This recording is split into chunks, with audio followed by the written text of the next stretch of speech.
Good morning students. ये video मैं उन स्टूडेंट्स के लिए बना रहा हूं those who are planning for MBA. अपन इसमें क्या क्या डिस्कस करेंगे, एमबीए विद इंटर्नशिप बहुत इंपॉर्टेंट है जिसको अपन डिस्कस करने वाले हैं। अबाउट मोर एजुकेशन, मैं एमबीए का क्लासेस लेता हूं, पढ़ाता हूं बच्चों को, तो उसके ऊपर डिस्कस करेंगे। How to choose the best college for MBA, MBA के लिए जो बेस्ट कॉलेज है उसमें प्लेसमेंट को देखते हैं, इंटर्नशिप्स को देखते हैं, बहुत सारी चीजों को देखते हैं, उस पर डिस्कस करेंगे। और एमबीए में बहुत सारे स्पेशलाइजेशन होते हैं, सबको अपन डिटेल में डिस्कस करेंगे। चलिए शुरू करते हैं। एमबीए विद इंटर्नशिप को अपन डिस्कस करते हैं। बहुत इंपॉर्टेंट है, अगर आपको अच्छा प्लेसमेंट चाहिए, अच्छा पैकेज चाहिए, अच्छा जॉब चाहिए, तो इंटर्नशिप करना बहुत ज्यादा जरूरी है। अगर अपन देखें तो कुछ कॉलेजेस ऐसे हैं जो स्टार्टिंग के 3 मंथ्स पे इंटर्नशिप दे देते हैं, कुछ 6 मंथ्स पे देते हैं, और कुछ ऐसे कॉलेज मिलेंगे जो 1 ईयर के अंदर तो दे ही देते हैं। तो जो सेकेंड ईयर आपका निकलता है उसमें इंटर्नशिप साथ में चालू हो जाती है। इंटर्नशिप के जो 3 मंथ वाले कॉलेज हैं उनका टाइमिंग रहता है 7 to 11। 7 to 11 वो आप लोग को कॉलेज में रखेंगे, और 12 to 7 के लिए वो आपको जॉब के लिए भेजेंगे। और जो भी आप वहां से अर्न करोगे, क्योंकि ये पेड इंटर्नशिप होती है, उससे आप कॉलेज का फीस भरेंगे। बेसिकली जो मिडिल क्लास स्टूडेंट्स होते हैं, जो फाइनेंशियली वीक होते हैं, वो अपनी फीस खुद ही भरते हैं, और वो करना भी चाहिए। इससे एक्सपीरियंस भी होता है, कॉन्फिडेंस भी आता है, आगे प्लेसमेंट में भी अच्छा हेल्प मिलता है। पहले 3 महीने में कॉलेज आपको ग्रूमिंग करेगा। आपका जितना भी इंग्लिश कम्युनिकेशन है, ड्रेसअप सेंस है, आपका वे ऑफ टॉकिंग है, इन सबको चेंज करेगा। चेंज करके वो आपकी जॉब लगवा देता है।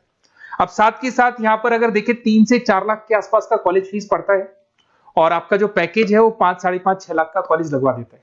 अगर मान लो आपने आईसीआईसीआई बैंक ज्वाइन किया, 15 से 20,000 स्टार्टिंग में एज अ इंटर्नशिप अकाउंट मिल गया, 1.5 साल तक आपने वहां पे जॉब किया, जो भी आपने कमाया उससे आपने कॉलेज का फीस भी भर दिया, और जैसे ही आपका एमबीए कंप्लीट हुआ, एचडीएफसी बैंक आपके कॉलेज में आती है, तो आप बाकायदा कॉन्फिडेंस से बोलेंगे, सर मैंने आईसीआईसीआई बैंक पे 1.5 साल निकाला है इंटर्नशिप के अंदर, और ये मैंने वर्क्स किए थे। तो because of that experience HDFC bank आपको 40-50,000 पे आराम से ले लेगा। ये चीज मैं समझाने की कोशिश कर रहा हूं। तो इंटर्नशिप की बहुत ज्यादा वैल्यू है। विदाउट इंटर्नशिप ये मान के चलो आगे प्लेसमेंट में दिक्कत आता है, क्योंकि आपका एक्सपीरियंस नहीं होगा तो प्लेसमेंट नहीं होगा। उसके अलावा थोड़ा सा मैं मेरे बारे में बताता हूँ। मैं क्लासेस लेता हूँ और एमबीए पढ़ा रहा हूँ 2006 से। मेरे को 15 से 20 साल का एक्सपीरियंस है, तो कहीं ना कहीं मेरे को बहुत अच्छे से पता है जॉब लगेगी नहीं लगेगी, क्या प्रॉब्लम्स आती है। मेरा ऑफलाइन क्लासेस भी चलते हैं, बाद में ऑनलाइन ऑफलाइन रिकॉर्डेड तीनों मोड पे क्लासेस चलते हैं। और अगर मान लो आपको बेस्ट कॉलेज देखना हो, वैसे तो भी आप इसके आगे कंटिन्यू करेंगे वीडियो को, जिसके अंदर आपको बेस्ट कॉलेज कैसे चूज करना है वो भी मिलेगा, स्पेशलाइजेशन भी मिलेंगे। पर अगर फिर भी आपको बेस्ट कॉलेज चूज करना है तो ये मेरा नंबर है, इस पर आप कॉल कर सकते हैं। और 90% चांस पे अगर मैं बिजी हूँ तो आप मेरे को व्हाट्सअप डाल दो, मैं आपको जैसे ही फ्री होता हूँ मैं आपको कॉल कर लूंगा। उसमें आपका नेम, नंबर, सिटी, कहाँ से बिलोंग करते हो, कौन सा कोर्स करना है, और एमबीए आपको कहाँ से करना है, ये सारी चीज डाल देंगे तो मैं आपसे बात कर लूंगा। Okay, best of luck. MBA का बेस्ट कॉलेज आप सर्च कर रहे हैं, कौन से पॉइंट है जिसको अपन डिस्कस करने वाले हैं, जिससे कि आपको बेस्ट से बेस्ट कॉलेज आपको मिल सके जिसमें आपको एमबीए का एडमिशन लेना है। देखिए इसमें बहुत सारी चीजें मिलेगी आपको, लोकेशन है, एलुमनाई मीटिंग है, पैकेजेस है, आरओआई है, एक एक करके अपन स्टेप बाय स्टेप डिस्कस करते हैं। सबसे पहले आपका आता है प्लेसमेंट रिकॉर्ड। सबसे इंपॉर्टेंट ये है, आप एमबीए कर रहे हैं, ये आपका लास्ट स्टडीज है, इसके बाद बच्चा क्या करता है, कहीं ना कहीं प्लेस होता है, तो वो अपना जॉब को सिक्योर करने के लिए ऐसा कॉलेज ढूंढेगा जहां पे 100% प्लेसमेंट उसको मिले। उसमें वो सबसे पहले कॉलेज में एवरेज और मीडियम प्लेसमेंट दिखेगा कि एवरेज प्लेसमेंट कॉलेज का क्या जाता है, ठीक है, कौन कौन से टॉप रिक्रूटेड कंपनीज आती हैं इसके अंदर, इंटर्नशिप अपॉर्चुनिटीज कितनी उसको इंटर्नशिप मिल रही है पूरे साल के अंदर, एलुमनाई फीडबैक, जो आपके ऑलरेडी पास आउट बच्चे हैं जो अलग अलग कंपनीज में काम कर रहे हैं उनका फीडबैक क्या है, प्लेसमेंट सपोर्ट क्या है। तो इसको जरूर देखना है, सबसे इंपॉर्टेंट है, because you are doing MBA, MBA के बाद आपकी जॉब लगनी है, तो अभी पहले ये चीज कंसिडर करनी पड़ेगी आपको। नेक्स्ट है आपका आरओआई, रिटर्न ऑन इन्वेस्टमेंट। अरे भाई, आप जितना फीस दे रहे हो वो फीस आप कितने सालों में वापस निकालोगे। अगर आपने 10 लाख रुपए फीस दिया है, या 5 लाख रुपए फीस दिया है, या 2 लाख फीस दिया है, जो भी आपने फीस दी है, और जो भी पैकेज आपको मिलने वाला है उस पैकेज से कितना टाइम लगेगा उस फीस को निकालने में, इसको बोलते हैं रिटर्न ऑन इन्वेस्टमेंट। तो कितना पैसा मैं लगाऊंगा और कितना मेरे को उसके ऊपर रिटर्न मिलने वाला है, कितने का पैकेज मेरे को मिलने वाला है, दैट इज आरओआई। तो आप यही देखना कि जितना फीस आप लगा रहे हो, अगर आपने 4 लाख 5 लाख का कॉलेज भी देखा है तो 7-8 लाख का पैकेज तो चाहिए। 10 लाख का अगर कॉलेज आप देख रहे हो तो भी मेरे को 10-12 लाख का पैकेज चाहिए। जितने का फीस पे कर रहे हो उससे कम से कम 1-2 लाख रुपए ऊपर मेरे को पैकेज चाहिए, that is what I am ROI. अगर मैं बात करता हूं इंफ्रास्ट्रक्चर एंड फैसिलिटी, बहुत इंपॉर्टेंट है। आपका जो कॉलेज है उसका इंफ्रास्ट्रक्चर क्या है, उसकी फैसिलिटीज क्या है, क्या सारी चीजें सपोर्ट करता है कि नहीं करता। अगर ये सारी चीजें नहीं है कॉलेज के अंदर, और अगर इंफ्रास्ट्रक्चर अच्छा नहीं है तो कॉलेज का पैकेज लगना भी बड़ा मुश्किल है, क्योंकि जब तक आपको फैसिलिटी नहीं मिलेगी तो आप पढ़ाई कहां से करेंगे। उसके बाद में आता है आपका लोकेशन। कॉलेज सेंट्रलाइज्ड लोकेटेड होना चाहिए सिटी के अंदर।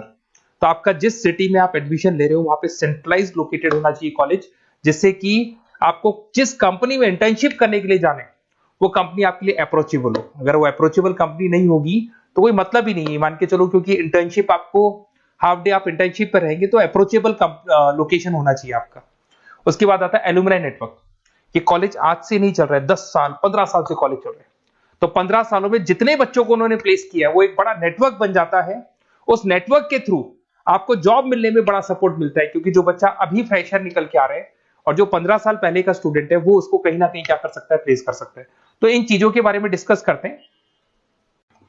एमबीए के स्पेशलाइजेशन को डिस्कस करते हैं। सबसे पहला फाइनेंस है। अगर मैं फाइनेंस की बात करूं तो यहाँ पे इन्वेस्टमेंट बैंकर बन सकते हैं आप। स्टॉक मार्केट कंपनीज में आपका जॉब लग सकता है। बैंक्स तो सारे मिलेंगे जहां पे आपकी जॉब लग सकती है। पूरा फाइनेंशियल रिलेटेड वर्क आप सीखते हैं। एवरेज पैकेज ये मान के चलो 6 से 10 लाख तक जाते हैं, और जैसे जैसे आपका एक्सपीरियंस होगा पैकेज 15 से 20 लाख तक जाता है। ये कॉमन है सबके लिए। आईसीआईसीआई बैंक हो गया, एचडीएफसी बैंक हो गया, यहाँ आपका जॉब लग सकता है। Investment firms which is like Motilal Oswal है, कोटक महिंद्रा, यहाँ पे आपका जॉब लग सकता है। सेकंड आता है आपका मार्केटिंग। पैकेज सबका कॉमन है, वही 6 लाख से लेकर 10 लाख तक जाएगा स्टार्टिंग में, और धीरे धीरे आपका एक्सपीरियंस के अकॉर्डिंग बढ़ जाएगा। अगर मैं मार्केटिंग की बात करता हूं तो यहां पर एन नंबर ऑफ जॉब्स आपके पास अवेलेबल है। कोई भी ऐसी कंपनी नहीं जो अपना प्रोडक्ट सेल नहीं करती है। अगर फाइनेंस कंपनी होगी तो कहीं ना कहीं इंश्योरेंस म्यूचुअल फंड बेचती भी दिखाई देगी। अगर वो प्रोडक्ट रिलेटेड कंपनी है, 4 व्हीलर 2 व्हीलर, जो भी प्रोडक्ट आप बेचते हो, मोबाइल फोन से, सबके अंदर मार्केटिंग का वर्क होता है। पैकेजेस बहुत अच्छे लगते हैं यहाँ पे। जैसे जैसे आप अपने टारगेट्स और सेल्स को पूरा करते हो वैसे वैसे आपके पैकेजेस भी इंप्रूव होते हैं इसके अंदर। आपका एफएमसीजी कंपनीज है, टेक कंपनीज है, ई कॉमर्स कंपनीज है, ये सब आपको मिल जाएंगे इसमें। अगर मैं एचआर की बात करता हूं तो एचआर जो ऐसा स्पेशलाइजेशन है जो हर कंपनी के अंदर आपको मिलेगा, जहां पर जो भी इंप्लॉइज आपके काम कर रहे हैं उनका रिक्रूटमेंट करना है, उनका सिलेक्शन करना है, उनका ट्रेनिंग देना है, उनको एक पर्टिकुलर पैकेज आपको डिसाइड करना है, वो सारा का सारा काम एचआर का होता है। तो सारा ह्यूमन रिसोर्स से रिलेटेड वर्क होता है। इसमें एचआर एग्जीक्यूटिव, टैलेंट एक्विजिशन का जॉब लग सकता है आपका, और पैकेज वही कॉमन चल रहा है, आईटी कंसल्टेंट और इन सब कंपनीज में जॉब लग सकता है। अगर मैं ऑपरेशन मैनेजमेंट की बात करूं तो पूरा नाम होता है इसका operation and supply chain management. Raw material से फिनिश गुड्स बनाना है, उसको फिर आपको कस्टमर तक पहुंचाना है। इसका पूरा प्रोसेस किस में आता है, operation and supply chain management में आता है। इसके अंदर आपको लॉजिस्टिक मैनेजर बन सकते हैं, आप सप्लाई चेन मैनेजर बन सकते हैं। पैकेज कॉमन ही है सबका। अगर मैं लॉजिस्टिक की बात करता हूं उसमें आपको ब्लू डॉट मिल जाएगी, ई कॉमर्स में आपको फ्लिपकार्ट अमेज़न मिल जाएगा। इन सारी कंपनीज में आपका जॉब लग सकता है। अगर मैं बात करता हूं बिजनेस एनालिटिक, बहुत डिमांडिंग कोर्स है ये जो स्पेशलाइजेशन है, इसकी बहुत ज्यादा मार्केट में वैल्यू। बिजनेस एनालिटिक का मेन वर्क क्या होता है, वो कंपनी का पुराना डेटा को एनालिसिस करता है। एनालिसिस करके कंक्लूजन निकालता है कि कंपनी को कहां प्रॉब्लम थी और कंपनी को आगे क्या करना चाहिए। ये सीधा टॉप मैनेजमेंट से लिंक करता है और पूरे बिजनेस के डायरेक्शन को फॉलो करता है। पैकेजेस बहुत अच्छे लगते हैं इसके अंदर, और हर कंपनी में कहीं ना कहीं बिजनेस एनालिटिक की जरूरत पड़ती है। कंसल्टेंसी वर्क भी मिल जाता है इसमें। अगर मैं बात करता हूं आपका इंटरनेशनल बिजनेस का, अगर मैं आईबी की बात करूं तो आपका इंपोर्ट एक्सपोर्ट का बिजनेस है, आपका कहीं ना कहीं ग्लोबल लेवल पे बिजनेस चल रहा है, या फिर आप किसी ऐसी कंपनी में जॉब कर रहे हैं जो ग्लोबल लेवल पे वर्क कर रही है, तो वहां पर इंटरनेशनल बिजनेस का रिक्वायरमेंट रहता है। सारी कंपनी जो एमएनसीज है वहां पे जॉब लग सकता है आपका। एंटरप्रेन्योरशिप का मतलब आप अपना खुद का बिजनेस स्टार्ट करना चाहते हैं, स्टार्टअप करना चाहते हैं, तो वहां एंटरप्रेन्योरशिप आपको हेल्प करेगा। उसके बाद में हेल्थ केयर मैनेजमेंट की बात करें तो हॉस्पिटल मैनेजर बन सकते हैं आप, हेल्थ केयर कंसल्टेंट बन सकते हैं, मेडिकल प्रोजेक्ट मैनेजर बन सकते हैं। तो ये सारे ऑप्शंस आपको मिल जाएंगे।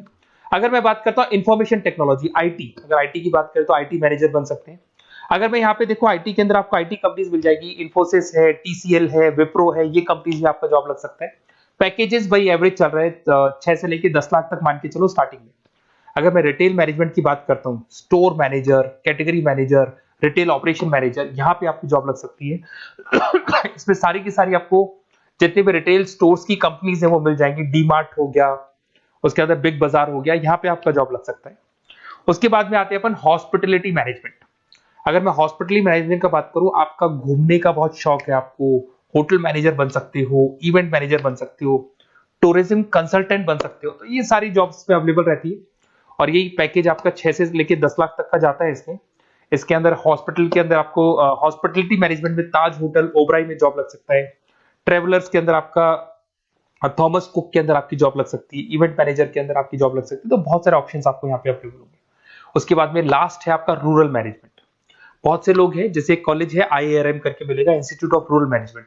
तो रूरल मैनेजमेंट के अंदर आप रूरल डेवलपमेंट ऑफिसर बन सकते हो, माइक्रो फाइनेंस स्पेशलिस्ट बन सकते हो, जहां पे अपन छोटे छोटे फार्मर्स को लोन्स दिया करते हैं, वहां आपकी जॉब लग सकती है। इसके अंदर आपको एनजीओ कंपनीज मिल जाएंगी, इसमें बैंक्स मिल जाएगी, नाबार्ड है जो छोटे छोटे लोन्स देती है, एफएमसीजी कंपनीज है जो फार्मर से रॉ मटेरियल इकट्ठा करती है, जो एफएमसीजी कंपनीज होती है ना, जो फार्मर से रॉ मटेरियल लेके उसको फिर गुड्स में कन्वर्ट करती है, तो वो सारा का सारा आपको यहाँ पे मिल जाएगा। ये सारी स्पेशलाइजेशन है और अपन डिस्कस करते हैं।